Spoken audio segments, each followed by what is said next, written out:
যাবতীয় প্রশংসা হামদ সানা মহাপরাক্রমশালী আল্লাহ সুবহানাহু ওয়া তাআলার জন্য। সকলেই বলি আলহামদুলিল্লাহ। দরুদ ও সালাম বর্ষিত হোক পৃথিবীর সর্বশেষ ও সর্বশ্রেষ্ঠ রাসূল আহমদ মুহাম্মদ মুস্তাফা সাল্লাল্লাহু আলাইহি ওয়াসাল্লামের প্রতি। প্রথমত আমরা বাংলাদেশ সরকারের শুকরিয়া আদায় করি যে বাংলাদেশ সরকার আল্লামা ইবতিসাম ইলাহি জহির হাফিজাহুল্লাহকে বাংলাদেশে আসার জন্য গত বছরও আলহামদুলিল্লাহ আমরা দ্রুত ভিসা পেয়েছিলাম, এবছর আলহামদুলিল্লাহ দ্রুত ভিসা পেয়েছি। বলেন আলহামদুলিল্লাহ।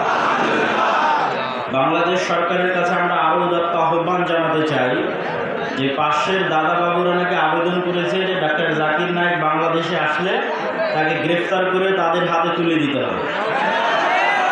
তো আমরা আবেদন জানাবো যে ডক্টর জাকির নায়েককে রাষ্ট্রীয় মেহমান হিসেবে বাংলাদেশে নিয়ে আসতে হবে। এবং আলহামদুলিল্লাহ রাজশাহী থেকে রংপুর আসা পর্যন্ত প্রশাসনের এনএসআই, সিটিএসবি, ডিজিএফআই সকলেই আমাদের সাথে সহযোগিতাপূর্ণ ব্যবহার করেছে এবং এখনও আলহামদুলিল্লাহ সহযোগিতাপূর্ণ ব্যবহার করছে। আমরা সকলের শুকরিয়া আদায় করি। আর তাদের সহযোগিতাপূর্ণ ব্যবহার আরও বেড়েছে, তার কারণ হচ্ছে আমাদের পার্শ্ববর্তী দেশে আল্লামা ইবতিসাম ইলাহি জহিরের আশায় বিভিন্ন উদ্ভট মিথ্যা নিউজ তারা প্রোপাগান্ডা প্রচার করতেছে।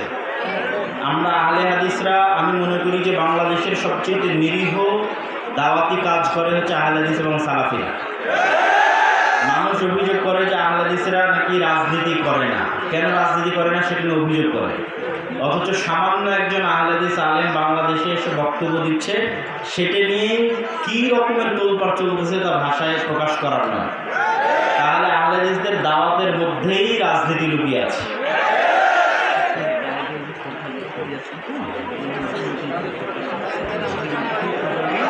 আচ্ছা, আপনারা আমিও যদিও বক্তব্য দ্রুত শেষ করে দিব, আপনারা এক কাজ করেন ভাইজান, আমার বক্তব্য আমি দ্রুত শেষ করবো, আপনারা শেখ আব্দুর রাজ্জাক মির্জাকে নিয়ে আসেন, তাহলে উনি আর সাথে কথা বলতে পারেন, দেরি হবে না। তো আল্লামা ইবতিসাম ইলাহি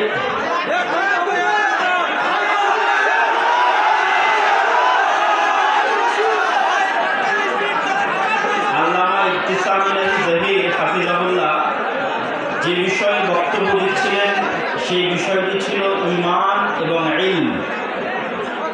ঈমান বিল গায়ব, অদৃশ্যের উপর বিশ্বাস, আর ইলম আল্লাহ সুবহানাহু ওয়া তাআলা এবং তার রাসূলের পক্ষ থেকে আসা ইলম বা জ্ঞান।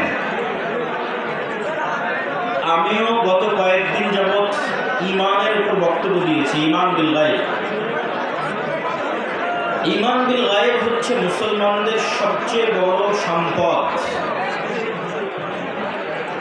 আর ঈমান বিল গায়ব না থাকলে মুসলমানেরা সবচেয়ে দুর্বল। কয়েকটা উদাহরণ দেই আপনাদের সহজভাবে বোঝার জন্য। মুসা আলাইহিস সালাতু ওয়াস সালাম ফেরাউনের তুলনায় দুনিয়াবী শক্তিতে সবচেয়ে দুর্বল ছিলেন। আজকের গাজার মানুষও ইসরায়েলের কাছে অত দুর্বল নয়। মুসা আলাইহিস সালাতু ওয়াস সালাম ফেরাউনের কাছে যত দুর্বল ছিলেন দুনিয়াবী ভাবে। তো মুসা আলাইহিস সালাতু ওয়াস সালাম যদি দুনিয়াবী বিজয়ের চিন্তা করতেন দুনিয়াবী ভাবে, দুনিয়াবী পদ্ধতিতে, তাহলে তিনি কখনোই বিজয় অর্জন করতে পারতেন না। কিন্তু মুসা আলাইহিস সালাতু ওয়াস সালামকে আল্লাহ সুবহানাহু ওয়া তাআলা শিখিয়েছেন যে ইন্নাল্লাহা আলা কুল্লি শাইইন কাদির, আল্লাহ সকল কিছুর উপর ক্ষমতাবান, পৃথিবীতে আল্লাহর ফেরেশতা বিরাজমান। অতএব মুসা তুমি আল্লাহর ক্ষমতার উপর ভরসা রাখো এবং আল্লাহ সুবহানাহু ওয়া তাআলার ফেরেশতা তোমার সহযোগিতার জন্য সর্বদা তোমার সাথে আছে। তো মুসা আলাইহিস সালাতু ওয়াস সালামের হাতের লাঠিকে আল্লাহ সাপ বানিয়ে দিয়েছিলেন, সমুদ্রের মধ্যে আল্লাহ রাস্তা তৈরি করে দিয়েছিলেন, মরুভূমিতে আল্লাহ সুবহানাহু ওয়া তাআলা পাথর থেকে ঝর্ণা তৈরি করে দিয়েছিলেন, মরুভূমিতে আল্লাহ সুবহানাহু ওয়া তাআলা আসমান থেকে মান্না এবং সালওয়া খাবার পাঠিয়েছিলেন। এবং আল্লাহ সুবহানাহু ওয়া তাআলা তাদের জন্য এমন অসংখ্য ব্যবস্থাপনা করেছিলেন যেগুলো গায়েবী মদদ ছাড়া সম্ভব ছিল না, দুনিয়াবী কোনো শক্তি দিয়ে সম্ভব ছিল না। ঠিক তেমনি আমরা যদি মুহাম্মদ সাল্লাল্লাহু আলাইহি ওয়াসাল্লাম, আবু বকর, ওমর, ওসমান, আলী রাদিয়াল্লাহু তাআলা আনহুম এদের জীবনী দেখি, খালিদ বিন ওয়ালিদ, আমর ইবনে আল-আস, এদের জীবনী দেখি, তাহলে তৎকালীন বিশ্বের রোমান সাম্রাজ্য এবং পারস্য সাম্রাজ্যের তুলনায় দুনিয়াবী শক্তির দিক থেকে আজকের মুসলমানদের তুলনায় শতগুণ দুর্বল ছিল আবু বকর, ওমর, ওসমান, আলী রাদিয়াল্লাহু তাআলা আনহু। আজকের মুসলমানেরা আমেরিকা এবং ইসরায়েলের তুলনায় যত দুর্বল, মুহাম্মদ সাল্লাল্লাহু আলাইহি সাল্লাম এবং তার সাহাবীরা রোমান এবং পারস্য সাম্রাজ্যের তুলনায় তার চেয়ে শতগুণ বেশি দুর্বল ছিলেন। তাহলে তখনকার মুসলমানেরা বিজয় অর্জন করলো, এখনকার মুসলমানেরা মাজলুম কেন? কারণ কি? মুসা আলাইহিস সালাতু ওয়াস সালাম বিজয় অর্জন করলো, আজকের মুসলমানেরা মাজলুম কারণ কি? কারণ একটাই, যে খালিদ বিন ওয়ালিদ, আমর ইবনে আল-আস, আবু বকর, ওমর, ওসমান, আলী রাদিয়াল্লাহু তাআলা আনহুম এরা গায়েবের উপর ইয়াকিন রাখতেন। কেমন ইয়াকিন? দুই একটা ঘটনা শোনায়। গায়েবের একটা বড় বিষয় হচ্ছে ফেরেশতা। দুই একটা হাদিস শোনায় ফেরেশতাদের সম্পর্কে। একদিন এক সাহাবী যুদ্ধ করছে, তো দুই পাশে দুইজন সাদা ধবধবে পোশাক পরিধান করে তারা যুদ্ধ করছে। সাহাবী বলছে, আমি এদেরকে পূর্বেও কোনোদিন দেখিনি, পরেও কোনোদিন দেখিনি। রাসূল সাল্লাল্লাহু আলাইহি ওয়াসাল্লামের সামনে যখন বর্ণনা দেওয়া হলো, তিনি বললেন, এরা ছিল জিবরাইল আর মিকাইল, আল্লাহ পাঠিয়েছিলেন যুদ্ধ করার জন্য। উহুদের যুদ্ধে হানজালা রাদিয়াল্লাহু তাআলা আনহু শহীদ হয়েছে। তিনি বাসর ঘর থেকে বের হয়ে যুদ্ধের মাঠে গিয়েছিলেন। রাসূলুল্লাহ সাল্লাল্লাহু আলাইহি ওয়াসাল্লামকে সাহাবীরা বললেন, তাকে গোসল দেওয়াতে হবে। রাসূল সাল্লাল্লাহু আলাইহি ওয়াসাল্লাম উত্তরে বললেন, তাগসিলুহুল মালায়েকা, ইতিমধ্যেই ফেরেশতারা তাকে গোসল দেওয়া সম্পূর্ণ করেছে। খন্দকের যুদ্ধে রাসূল সাল্লাল্লাহু আলাইহি ওয়াসাল্লাম যুদ্ধ শেষ করে অস্ত্র রেখে গোসল করতেছেন। গোসল শেষ হয়ে বের হয়ে দেখছেন জিবরাইল আলাইহিস সালাতু ওয়াস সালাম এসে উপস্থিত। তিনি বলছেন, আপনি অস্ত্র রেখে দিয়েছেন, আমরা তো অস্ত্র রাখিনি। তো কেন তোমরা অস্ত্র রাখনি? তো মদিনায় অবস্থান করা তিনটে ইহুদি গোত্র, বানু কুরাইজা, বানু কায়নুকা, বানু নাজির, তারা মুহাম্মদ সাল্লাল্লাহু আলাইহি ওয়াসাল্লামের সাথে লিখিত চুক্তিবদ্ধ ছিল যে মুহাম্মদ সাল্লাল্লাহু আলাইহি ওয়াসাল্লামকে তারা সহযোগিতা করবে। কিন্তু খন্দকের যুদ্ধে তারা গাদ্দারি করেছে, মুনাফিকি করেছে। তো জিবরাইল বলছে, শুধু কাফেরদের পরাজয় নয়, মদিনার মধ্যে থাকা মুনাফিকদেরকেও শেষ করতে হবে, তাদেরকেও মদিনা থেকে বের করে দিতে হবে, তাদের শাস্তি বাস্তবায়ন করতে হবে, গাদ্দারির শাস্তি। তো আনাস রাদিয়াল্লাহু তাআলা আনহু বলছে, রাসূল সাল্লাল্লাহু আলাইহি ওয়াসাল্লাম আমাদেরকে বললেন, চলো আমরা বের হই। জিবরাইল বের হতে বলছে। তো যখন সাহাবীরা বানু কুরাইজা, বানু কায়নুকা, বানু নাজির গোত্রের দিকে অভিযান পরিচালনার জন্য বের হলেন, তখন তারা তাদের সামনে জিবরাইলের ঘোড়সওয়ার বাহিনীর উড়ন্ত ধুলা দেখতে পাচ্ছিলেন। আনাস রাদিয়াল্লাহু তাআলা আনহু বলেন যে তারা নিজেরা দেখছিলেন জিবরাইলের বাহিনীর উড়ন্ত ধুলা। একদিন রাসূল সাল্লাল্লাহু আলাইহি ওয়াসাল্লাম মসজিদে নববীতে বসে আছেন, একজন ব্যক্তি আসলো। ওমর রাদিয়াল্লাহু আনহু বলছেন, মদিনার কেউ তাকে চিনে না, আর সফরের কোনো চিহ্ন নাই। জিজ্ঞেস করছে, ইসলাম কাকে বলে, ঈমান কাকে বলে, ইহসান কাকে বলে, কিয়ামত কখন হবে? সবকিছু জিজ্ঞাসা শেষে যখন বিদায় নিচ্ছে, তখন রাসূল সাল্লাল্লাহু আলাইহি ওয়াসাল্লাম জিজ্ঞেস করছেন, তোমরা জানো ইনি কে? বলে, না, আমরা তো জানি না। তো বলে, ইনি হচ্ছেন জিবরাইল আলাইহিস সালাতু ওয়াস সালাম, এসেছিলেন তোমাদের দ্বীন শিক্ষা দেওয়ার জন্য। তো রাসূল সাল্লাল্লাহু আলাইহি ওয়াসাল্লামের জীবদ্দশায় ফেরেশতা সংক্রান্ত যদি শুধু হাদিস জমা করি, যেটি আমাদের সালাফি কনফারেন্সে যে নতুন বই আসতেছে, আল্লাহর পথে যাত্রা, আগামী 6 ও 7 নভেম্বর সালাফি কনফারেন্স, আপনাদের যে মেহমান আল্লামা ইবতিসাম ইলাহি জহির, তিনিও সেখানে বক্তব্য দিবেন। আপনাদের সকলের উপস্থিত হওয়ার আহ্বান, বলেন ইনশাআল্লাহ। আজকে হয়তো মনোযোগ দিয়ে খুব ভালোভাবে শুনতে পারলেন না, ওই দিন ইনশাআল্লাহ আশা করি আপনারা খুব ভালোভাবে মন দিয়ে শুনতে পারবেন। তো এই আল্লাহর পথে যাত্রা বইয়ে এই দলিলগুলো বিস্তারিত উল্লেখ করা আছে। তো সারমর্ম কি? রাসূল সাল্লাল্লাহু আলাইহি ওয়াসাল্লাম বলতেছেন যে জিবরাইল আমাকে মিসওয়াক করতে বলছে, কারণ আমার মুখের গন্ধে সে কষ্ট পায়। রাসূল সাল্লাল্লাহু আলাইহি ওয়াসাল্লাম বলছেন, তোমরা মসজিদে পেঁয়াজ রসুন খেয়ে যেও না, কেননা ফেরেশতারা মসজিদে থাকে, তারা কষ্ট পায়। রাসূল সাল্লাল্লাহু আলাইহি ওয়াসাল্লাম একদিন বললেন, বাড়িতে আজকে জিবরাইল আসেনি। ঘটনা কি? তো বাড়িতে ছবি ছিল, জিবরাইল আসেনি। রাসূল সাল্লাল্লাহু আলাইহি ওয়াসাল্লাম বললেন, যেই বাড়িতে ছবি আছে, যেই বাড়িতে কুকুর আছে, সেই বাড়িতে জিবরাইল প্রবেশ করতে পারে না, বা রহমতের ফেরেশতা প্রবেশ করে না। এইরকম ধারাবাহিক যদি রাসূল সাল্লাল্লাহু আলাইহি ওয়াসাল্লামের ফেরেশতা সংক্রান্ত হাদিস তুলে ধরি, তাহলে আপনি কল্পনা করেন, যে সাহাবী সচক্ষে ফেরেশতাকে যুদ্ধ করতে দেখছে, যে সাহাবী দেখছে যে তারা আর এক বন্ধুকে ফেরেশতা গোসল দিল, যে সাহাবী দেখছে যে সাদ বিন মুআযের জানাজায় ৭০,০০০ ফেরেশতা অংশগ্রহণ করেছে, যে সাহাবী দেখছে সাদ বিন মুআযের জানাজায় ফেরেশতা অংশগ্রহণের কারণে তার খাটলির কি অবস্থা হয়েছে, জাবের রাদিয়াল্লাহু তাআলা আনহুর পিতার লাশকে ফেরেশতারা ছায়া দিচ্ছে, এবং বদর, উহুদ, খন্দক, হুনাইন সহ বহু যুদ্ধে 1000, 3000, 5000 ফেরেশতা আল্লাহর পক্ষ থেকে অবতীর্ণ হয়েছে, সেই খালিদ বিন ওয়ালিদ, সেই আমির ইবনে আস, সেই সাহাবীরা যখন রোমান এবং পারস্য সম্রাটের বিরুদ্ধে যুদ্ধ করতে যাবে, তখন তাদের ভরসা হবে দুনিয়াবী শক্তির উপর না আল্লাহর সাহায্যের উপর? আল্লাহর সাহায্য। এবার আপনি বুকে হাত দিয়ে দেখেন যে আপনি বিশ্বাস করেন কিনা ফেরেশতা আছে। সাহাবীদের বিশ্বাস কোন লেভেলের ছিল আর আমাদের বিশ্বাস কোন লেভেলের? আমাদের বিশ্বাস আল্লাহর সাহায্য, আল্লাহর ক্ষমতা, আল্লাহর শক্তি, আল্লাহর ফেরেশতার উপর এবং পরকালের উপর এত দুর্বল যে আমরা মন্দির পাহারা দিয়ে ক্ষমতায় যাওয়ার রাস্তা খুঁজি। কেননা বিশ্বাস নাই আল্লাহর সাহায্যের উপর।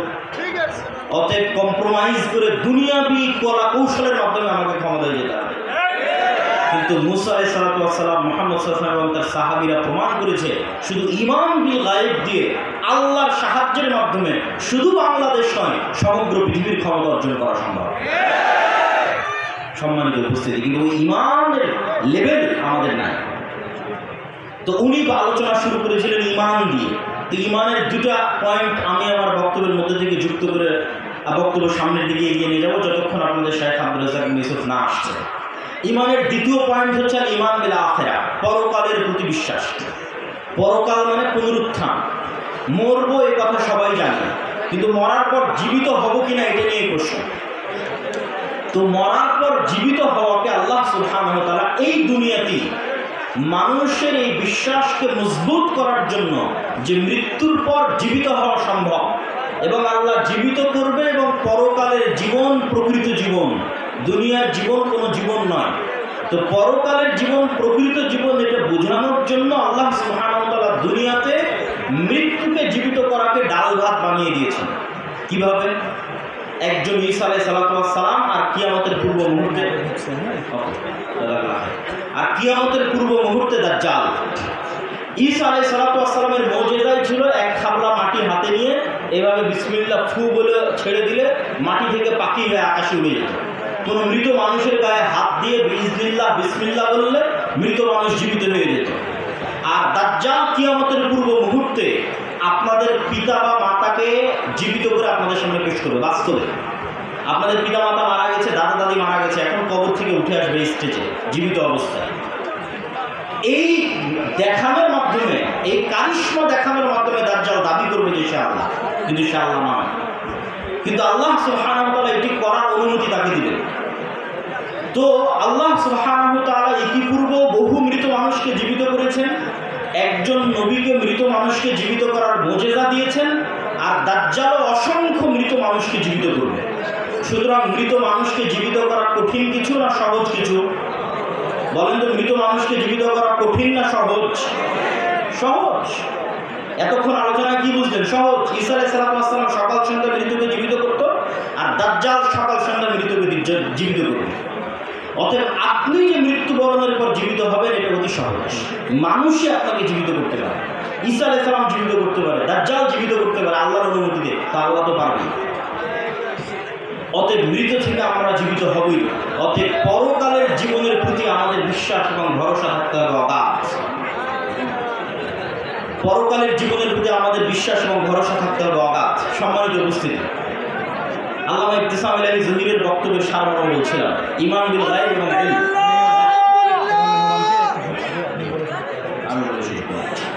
আপনারা একটু হইচই করবেন না, আর জি আপনারা হইচই করবেন না। আমার বক্তব্য শেষ হলে শাইখ আব্দুর রাজ্জাক ইউসুফের বক্তব্যের আগে একজন প্রধান মেহমান আছে, তিনি অনেকক্ষণ থেকে অপেক্ষায় আছেন, তার সম্মানটা আপনারা রক্ষা করবেন। উনি 2 মিনিট কথা বলবেন। তো আমার বক্তব্যের শেষের দিকে এসে আপনাদের প্রতি উদাত্ত আহ্বান যে আমরা তো আজকে এসেছি, হয়তো গত বছরও এসেছিলাম, আবার কবে আসা হবে আল্লাহ সুবহানাহু ওয়া তাআলা ভালো জানেন। কিন্তু আমাদের লিখিত পত্রিকা প্রতি মাসে আপনাদের কাছে আসার ব্যবস্থা করে।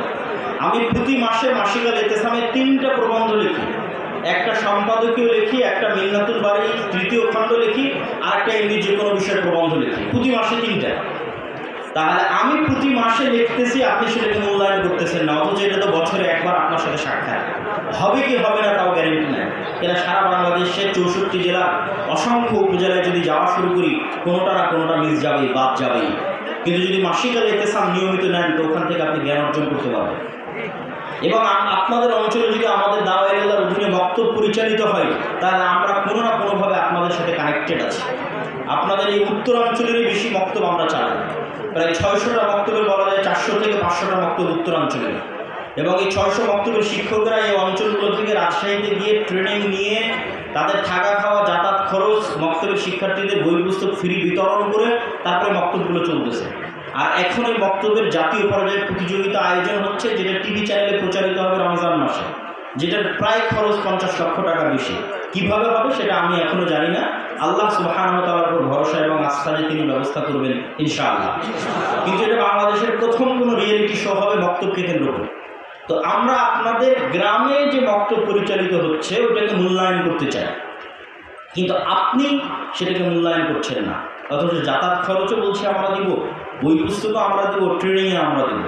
যে প্রতিযোগিতাগুলো সারা বাংলাদেশে হচ্ছে, এটাও আমরা গিয়ে গিয়ে প্রতিযোগিতা আয়োজন করতেছি।